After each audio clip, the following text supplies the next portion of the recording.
This particular car that we've been talking about, FTS, so that means failed to sell. It didn't meet the reserve. And you've decided to sell your car on P-Car Market. I am shocked, amazed, and wondering what the heck are you thinking?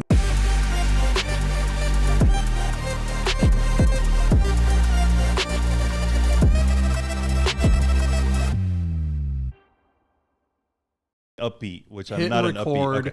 Right now, 3, 2, 1, go. Dwayne's never done this before, apparently. Hello and welcome back to the Die Porsche Podcast. My name's Duane, and I am with JP. Hello, JP. Hello, partner Duane. You are with me at our studio, the Rami Studio in downtown indeed. Las Vegas. Look at that. You hear Rami. There he is. It's a little dark on there. The light's kind of... Well, usually we record when it's dark out, so the lighting's all screwed up, but we're going to fix that. So it's 10:30 p.m. and it's still light. Dwayne, who do we got? We got a special guest today. What's going on? I am very, very excited to bring a person that I am just a huge fan of, a fellow builder. So without further ado, Mr. Dave Kealoha. Hey, guys. Dave, welcome to the Die Porsche Podcast. Man, it's so great to have you. Welcome. Thank you. All right. It's Dave, are you drinking? Do you have a drink Dave, over there? Do you have a drink? He's on his third or fourth beer, so yeah. So Dave, for all those people, we got rid of all the Bud Light. For all those people, if you don't mind, of all those people out there who don't know what's going on with you, what you represent, what's happening, and why are you getting applause? I don't know. He's like, I'm just I have a no regular clue. guy, dude. I'm really a regular guy. I reached out to JP and said, hey, I'm going to be in Vegas, and I'd like to come on your show, and can we make it work? And fantastic. So, Dave, let me introduce Dave, because years ago, I was looking at amazing Porsches for sale, right? As you do when you're... As we all do. Yeah. Dave is one of the premier builders of... there's like Singer, if you have a lot of money, and then there are your average cars, which is what I have. You know, you could buy like a 911 or whatever, get in at a good price, fix it up a little bit, have a nicer car. There's this big gap in between, okay? So what if you want something that's not quite as expensive as a Singer? Maybe you don't want to blow $1 million on a car. You still want to have a really sweet hot rod that's got, you know, a lot of horsepower, the best motor. It's really well done. It might be based on the 73 RS or the 73 RSR, which is kind of the prettiest body style of the 911, if I don't mind saying so. Where do you go?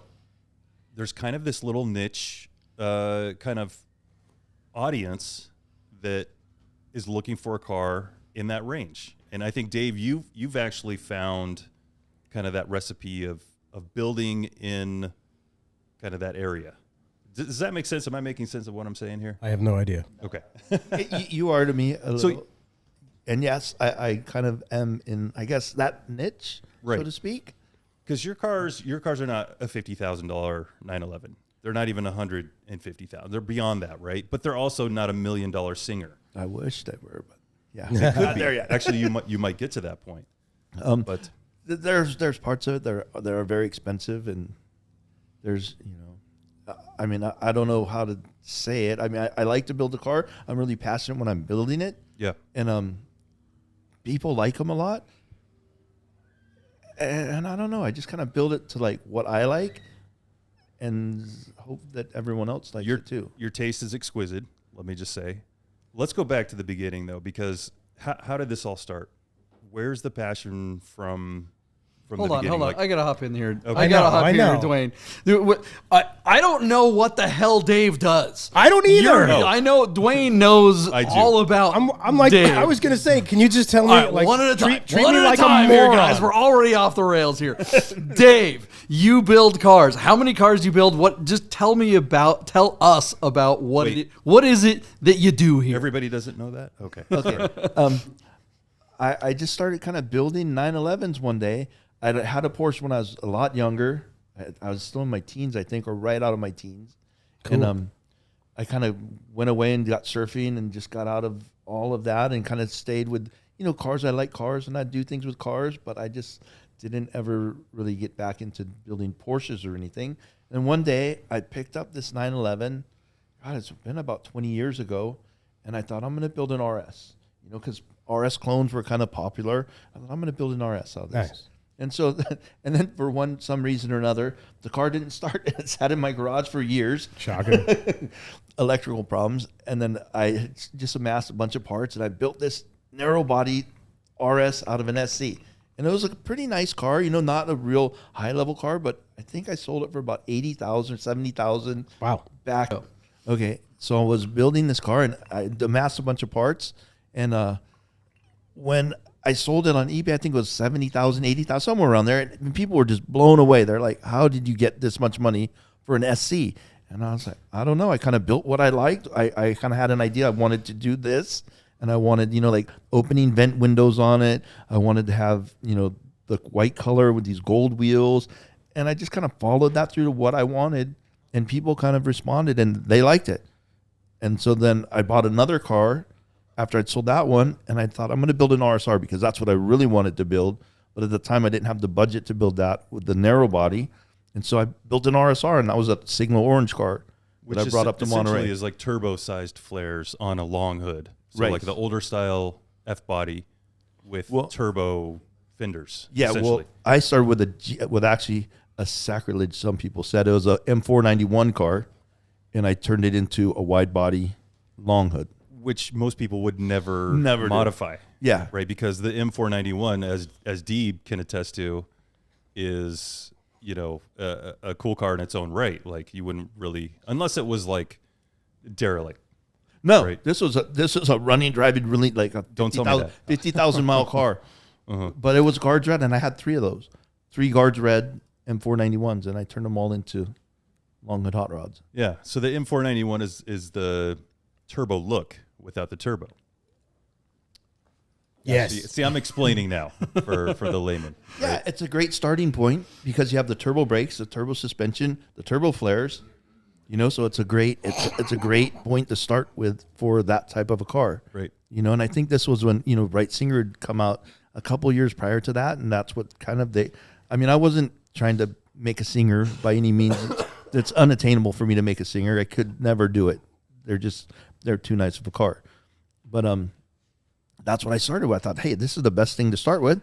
Let's start with this. We'll go there.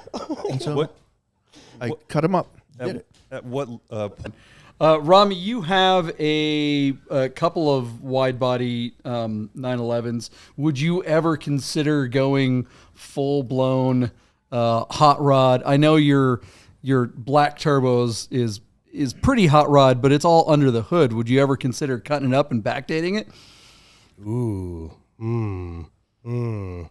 Well, let's ask Dave. Would you cut up a turbo? Yeah. I asked a yes or no question. That was a dumb question. Yeah. What would you do to a turbo versus like an M491? I'd take the engine out and probably put a normally aspirated one in. Really? Yeah. Why? Weird. The power delivery I don't know if it suits the car that well. I mean, right. You obviously get a lot more power with the turbo, but the normally aspirated car it's a different driving experience. And turbos didn't start till mid 70s. So if you're building a long hood, it feels kind of a little out of era, if you will. Like a turbo, to me, I wouldn't put a turbo on an early car, just because it's not very correct. Although I'm not. But that's one way or another, because you could look back where they had the turbos from the factory at that point. That's true. The Martini car with the big giant wing on the huge group, wing. That was like the group after. 4. That was like 77. Was that era, wasn't it? Yeah, but the turbo only came out in late 74, I think. Big Kremer. Yeah. 75? Yeah, the Kremers are cool. Yeah. What was the first car that you built, and why did you do it? I mean, I guess what I was trying to get at earlier. When I was a kid, the first car I built? Well, was your dad an influence, or was there a neighbor who kind of got you into cars, or how did that start? My dad was a wholesale car dealer. So I started by wiping cars down. Then I worked my way up to polishing cars, polishing them, cutting them and buffing them. Yeah. When I was, I think I was 14 or 15 doing that. And I was always around cars, having to change tires, put gas, check batteries, do, all of that little menial stuff that doesn't really add up to anything. But nowadays, kids, they don't even know what How do you check the oil? Where's the oil? Totally. What's the air pressure? How do you do that? How do you wash a car? I don't think kids even know how to wash cars nowadays. they drive it through the car wash, you know? So I started with that, and then I kind of started buying and selling cars. And then I got into surfing and got away from all that and just kind of cruised until, I don't know, I got married. And what's the big surfing spot in Hawaii? The dangerous one? No the idea. North Shore? The North Shore? Have you surfed that? Yeah. I lived on the North Shore for a couple of years. You did? Yeah, Wow. right on the beach. Oh, wow. Keiki Road, next to Derek Dorner's girlfriend. Why did you ever leave? I don't know. That seems amazing. It's awesome. Mm-hmm. It's fantastic. Weather's great. Beautiful girls, beautiful waves. What's wrong with that? All the Porsches on the island. Every time I go to Hawaii, you always see the nice cars that are there's not a ton of classic cars because they all rust out. Everything just gets trashed there. I don't buy Porsche parts from Hawaii Yeah, for that that's reason. not a They're good usually place. rusty as hell. Dave, how many cars do you like? How many 911? How many flying Hawaiian 911s have you built? How often do you build one? How long does it take you? About a year to 2 years. The car I've currently built now took. Well, I bought it 5 years ago, I think. Is that this car right here? Yeah, but I bought it and it sat until 2 years ago, 2 years ago. And then I started on it in earnest. You know, I kind of had got a lot of parts together and decided, hey, I have to build the car. So Where do you do it? in San Diego, in my father-in-law's house, actually. You're kidding. No? Like in his house. Yeah. Well, he's In his living room? He's got he's got I have like a little shop in the his house. backyard. This little shop in the backyard. And Yeah. he does my paint jobs for me. He does No the body way. work. Yeah. He does some of the fabrication and whatnot. He's super talented. I mean, he did lowriders back in the day. Oh, cool. Like bitchin' lowriders. He's in this lowrider book. Yeah. He's in there because he like did all the paint jobs in San Diego for the bitchin' lowriders. That's awesome. That's very cool. And you actually build them in? Does he have a garage there? Is that where you build them? Yes. And you keep all the parts and everything there too? Yes. Wow. So it's interesting. Kind of So- a family affair. Family thing. Family deal. I like it. We cannot nice. understate how amazing. Can we show that car one more time? That This car's is the latest car. Yeah. Like that's on a different level. I don't know if people really know like what it takes to get a car to this level. And if you read like the comments on some of what's your BaT handle? Is it Flying Hawaiian? Flying Hawaiian. Yeah. If you look at some of his previous auctions, just the comments will tell you alone, like the level of detail, like the stance. There's just so much that goes into this build. What does a car like that go for? Well, it went up on Bring a Trailer. It did not sell. It didn't meet the reserve. It ended at $257,000. Wow. But you've sold other cars, though. Your past cars have gone for more than that. Less, actually. One. All right. So Duane has Been tanning. Yeah. So all right. So your car. So how much do you've sold other cars on BaT, or you've also sold them privately? How's that worked? I had one commission car, best client ever. They're hard to find. And then the rest of them I've sold on Bring a Trailer.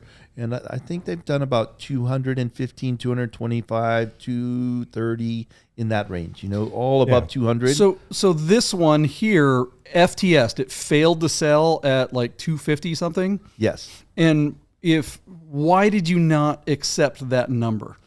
Because out of all the builds so far, this one was by far the most extravagant build. I tried to really hit a lot of Singer keys on this one. Right. And the engine was just like a monster power package in it.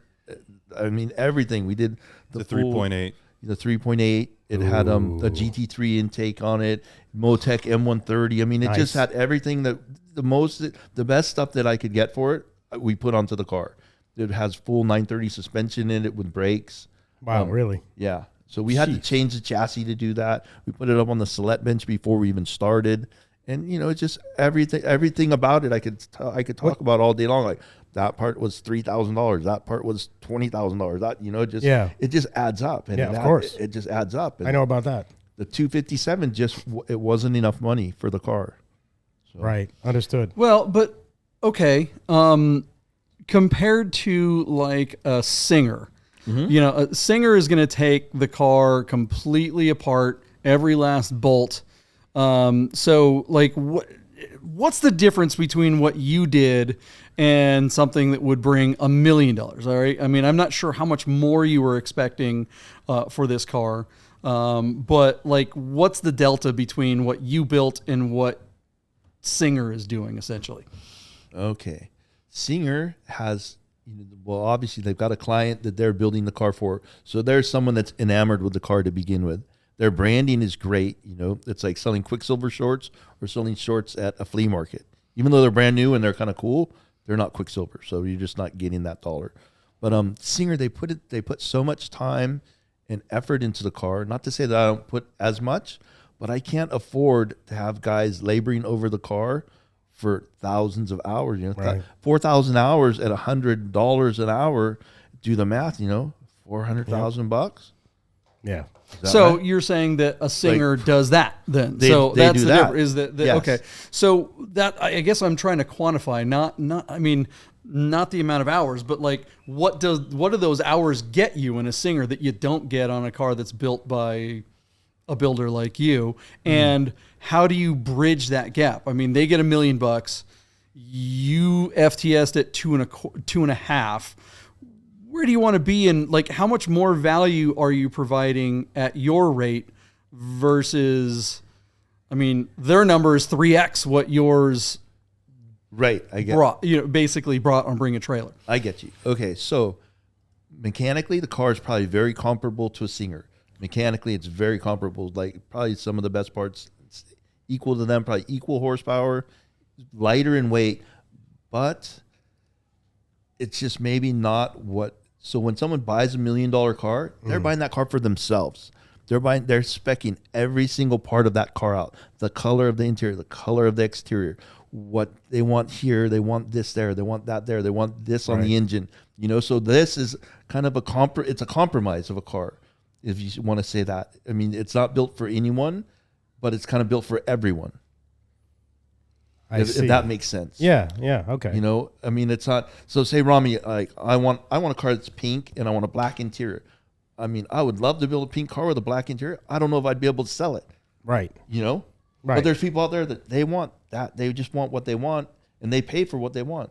So when you have something like this, it's just kind of like what someone wants because they can afford to buy it. And that kind of fits the bill for them. Whereas Singer is like something that they aspire to, that I'm having this built for me. It's taking 2 years to build this, and I don't care what it costs because I want it. I have the money to do it. And to people that buy them, I think that money is not really the object. They just want the car.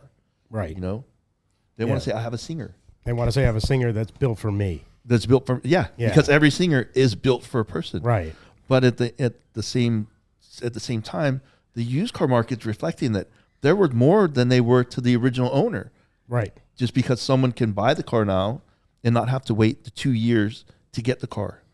Exactly. Yeah. So, okay. All right. So if I'm sitting there going, all right, I can't afford a Singer, or maybe it's not that I can't afford a Singer. I mean, I personally can't afford a Singer. But let's say there's someone like Rami who can, but doesn't want to wait the 2 years, and your car is sitting there, it's for sale. I guess what I'm still not getting is, what if I spend a little bit more? Again, I don't know what you're trying to get for your car because you don't have a price you're putting on an auction. So let's say you're hoping to get 3.5. Is that basically where you're trying to get? What if I spend 3.5 on a Flying Hawaiian RSR? What am I? That's still almost $700,000 that I'm putting in my pocket. What am I saving other than, what am I not getting? Like I get that the brand is a Singer thing, but is there anything that I'm not getting, or is it really, is it like, am I only getting a car that's just 10% less as good as a Singer, but $700,000 less than a Singer?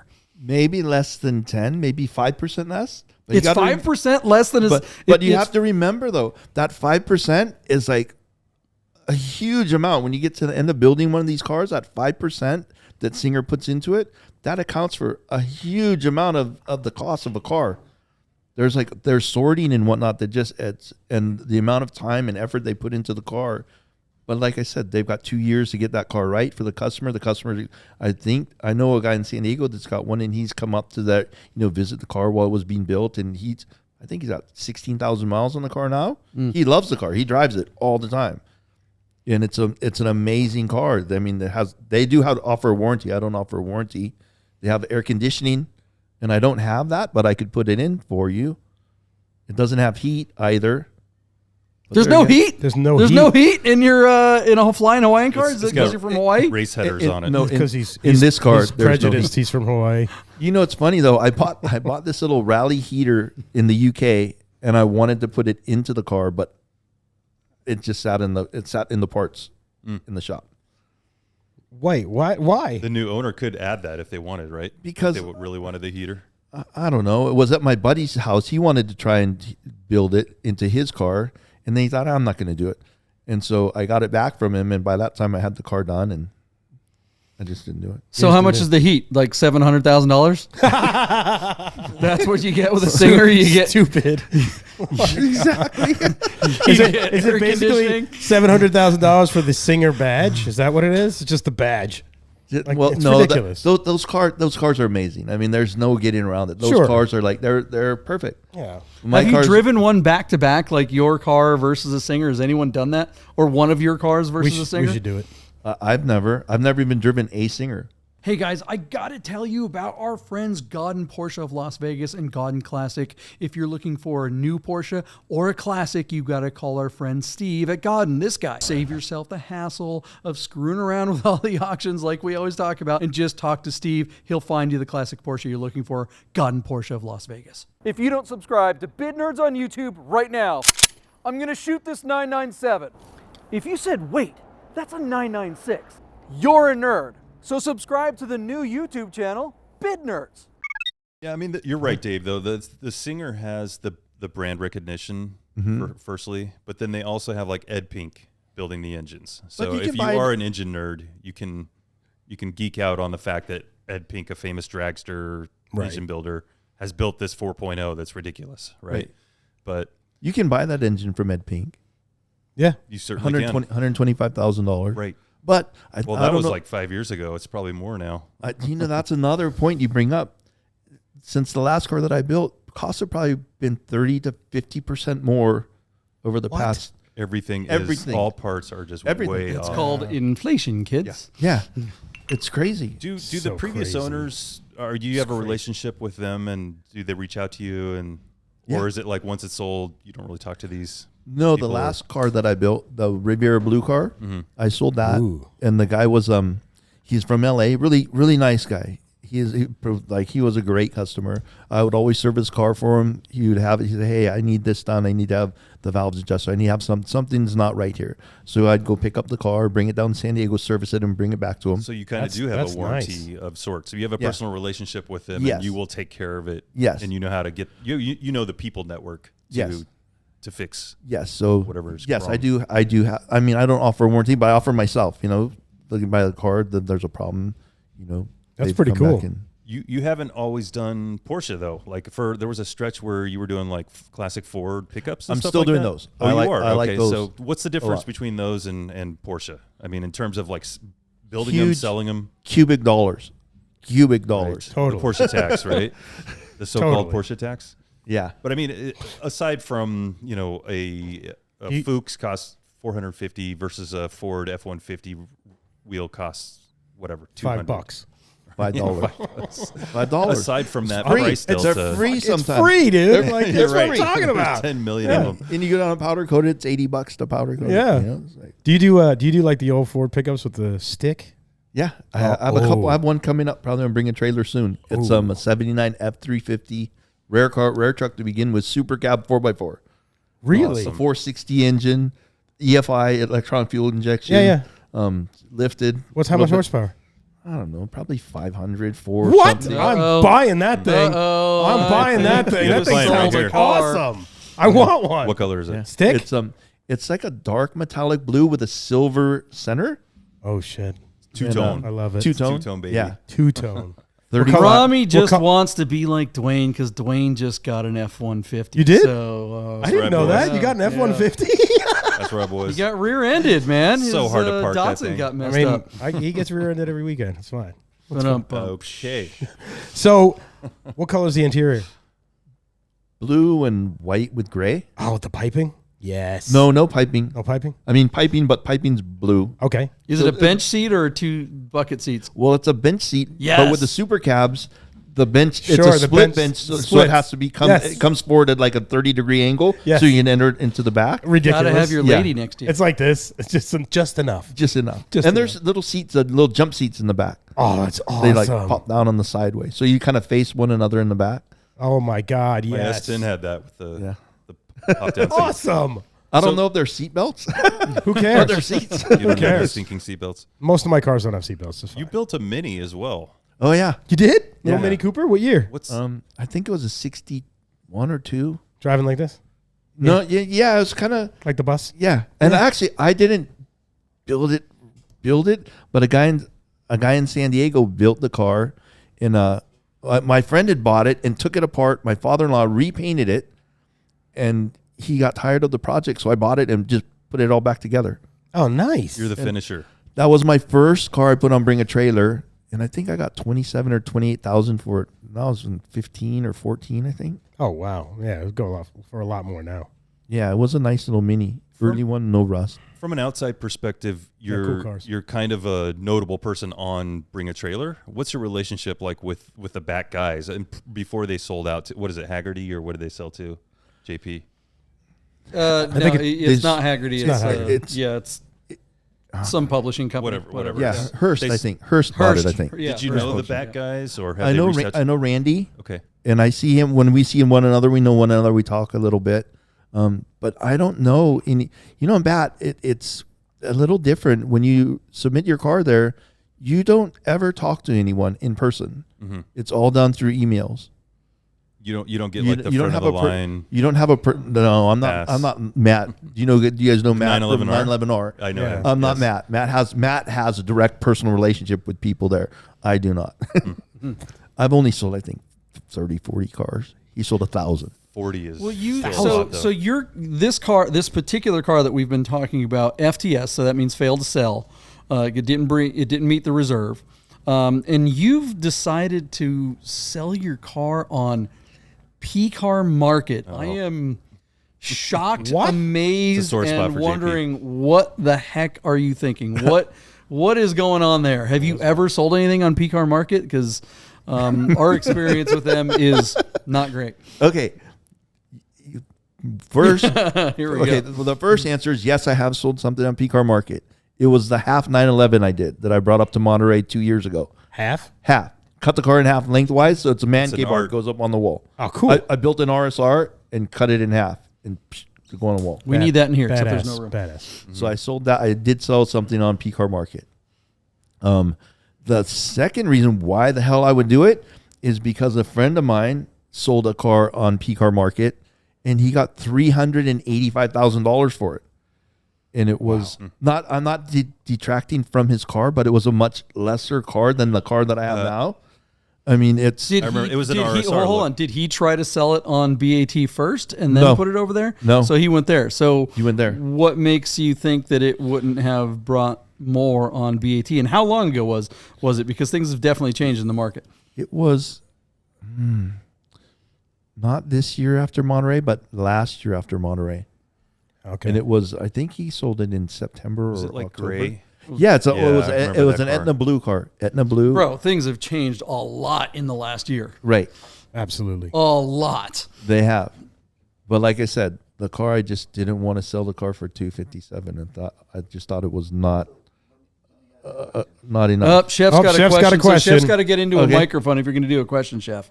I can relay it to you. Go and sit on Rami's lap. Go sit on Rami's lap. Let's see this. Oh, it's just like Christmas. Oh my God. Chef Claus. Wow. I like your T-shirt, Chef. Oh, this is getting weird. So the question is Right this. into that mic, Chef. Get in there, Chef.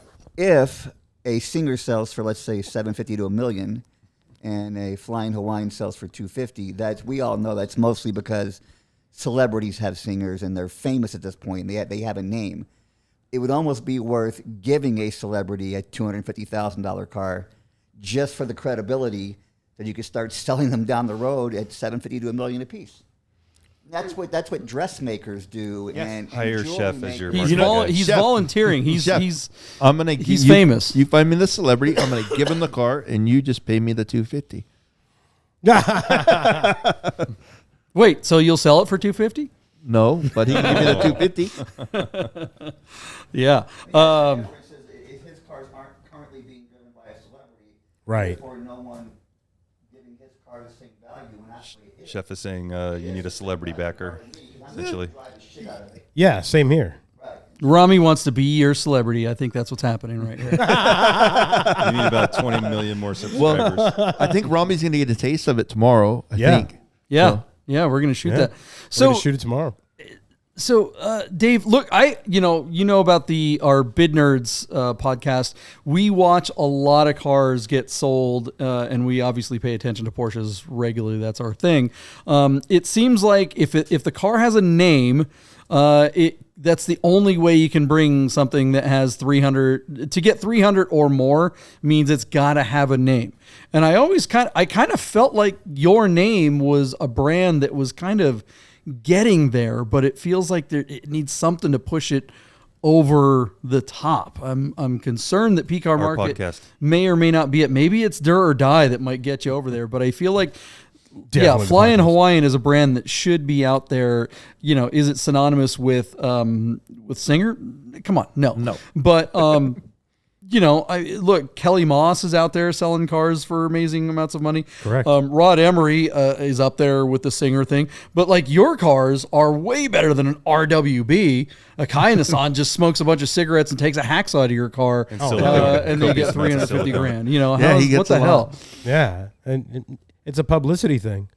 All right, well, let's change that. Yeah, he's going to be on the Rami show, Let's man. gonna be Of on the course, Rami he's going show. to be We'll change that. huge. The We'll thing push is- it hard. Huge. I'm not the huge type of a guy, I'm just I'm a regular guy. I'm just a regular guy. I like to build the cars, and I enjoy doing it. And honestly, I really want to focus more on the Ford trucks. Wow, really? Yeah, Interesting. Just because the Porsches, I mean, to be honest, that car, I probably have 250, 270 in that car.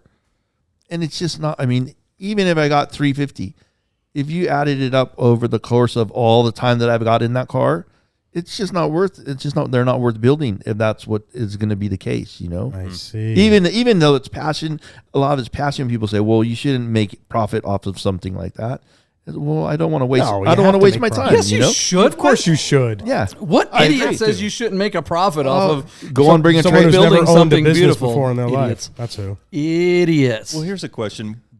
Why don't you build one for you? I mean, is it purely because this is a business for you? Yeah. Have you thought I'm going to keep this next one, or I've is thought there- that, and then Why don't you, always end up selling? I saw you at Rensport reunion back in 2018. You were talking about building a 914, and I remember you going, you know what, I could build this great 914, but no one will ever really pay the money for a 914. Even if you made the greatest, most bespoke 914 ever, there's gonna be a cap on that, and at some point it's got to be worth your time for an artist like you to finish and complete something. Someone should pay for that if they want something awesome. So it just isn't worth it. Are the 150s or not 150s, but the Ford trucks that you're working on, can you do them quicker? Can you do more stuff to them with less amount of time and less amount of your labor and still make something awesome and actually be more profitable? Is that basically what's going on with the Ford truck idea? Yes. Okay. At the moment, I think we've got 15 of those trucks now. Right. But Wait. If you go try and buy one now, you have 15 trucks in the queue? yeah. But if you try to buy one now, they're super expensive. Everything's Correct. gotten expensive. But I started buying them 5 years ago when I could buy them for, I've got one I bought $600 for. But I had to go up to Oregon and get it. But Hey, whatever. Yeah, it's a great price. yeah. It's crazy. So, you're not going to get a Porsche for that ever, No. never. And then not to mention, you could put a $20,000 engine into of F-150, and that engine is going to be It's going to be killer. That's the best engine you can buy. The best engine you can buy, other than an Ed Pink, like an Ed Pink Singer Right. engine. But Dave, you may not know, but Rami has a D90 Defender with an LSA with gajillions of horsepower. So you were speaking his language. You think he's kidding? I think one of these Ford trucks is in Rami's future. I want to see that bench seat, man. Come on, stick. Louisville. Yeah, stick. Yeah, absolutely. Yeah, I'm going to be sitting next to Rami. Over there in the passenger seat, but not like all the way over. I'm going to be in the middle, but a little shorter, Hanging out the passenger seat. Chef and then the dog will be next to us. A little dog. Dave, what if I gave you a 930 and said go build it? Oh, that's interesting. You seem like a really cool guy. Don't get me wrong, and that may be a good deal, but we'd have to talk more about it because I've talked over the past 8 years or so. I've spoken with so many people about building a car. Hey, can you build me a car? I want you to build me a car, Dave. And I said, okay, well let's go get something to eat and talk over it for a little bit. Right. And this is the biggest thing I find. People say it's money is no object. Money is no object. I want you to build me a car. Money is no object. And as soon as I hear that, it's like I want to run for the door because I know right now money is the object. It is the object. They say it's not the object. You'll like never they hear say me say that. It's like boom, it's the object right away. And then you start talking to them. They tell you about how great they are and how much money they have and how they've done this and that and that. I want this and that. And I'm like, oh man, this is just not. And I end up just saying, this is there's other people out there that could probably help you build a car. I don't think that we're compatible because it's a long experience. It could be a year, it could be a little bit longer, and you have to be able to get along over this period of time, and maybe prices increase over the amount of time. So maybe maybe it costs more money now, and they're like, well, you said it's this much. I said, well, there's things that are beyond my control. I can't. Yeah, Dave, I think I've done now how many 5, 6 custom builds on cars. Some of them have taken 7 years. Some take 5, some took 2, and they all ran over. Yeah. So, I mean, if you're building a custom car, you should know that already. But a lot of people be a narrow-minded person and say, I'm set to this price. Well, then you shouldn't be doing this. That's why I said no.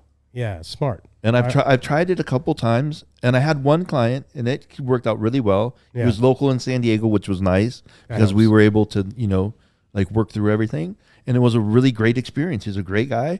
He came out with a great car. He brought it up to Monterey. It got a lot of attention. People, really liked the car, and he loves it. He drives it all the time, and we've remained friends, and that was a good deal. Couldn't you just do here's the budget, make something, here's the money. You're not getting any more? Do it. No, it's hard to build a car to a budget. It's because he's Hawaiian. He's just because he's Hawaiian. He doesn't like Indians. Who's Indian? I'm not doing your car, Rami. You're Indian. Are you? Yeah. I didn't know what does you were. Rami sound Irish to you? That's our favorite line. Pretty Indian. I haven't heard that yet. Yeah, my dad is from India. There you go. I sold timeshares here in Vegas. Oh, really? And there were a lot of some of my friends were Sikhs. Oh my God! And they worked with us. And, the Northern Indian Punjab. They're yes, and they're like, you need to come to India for a wedding.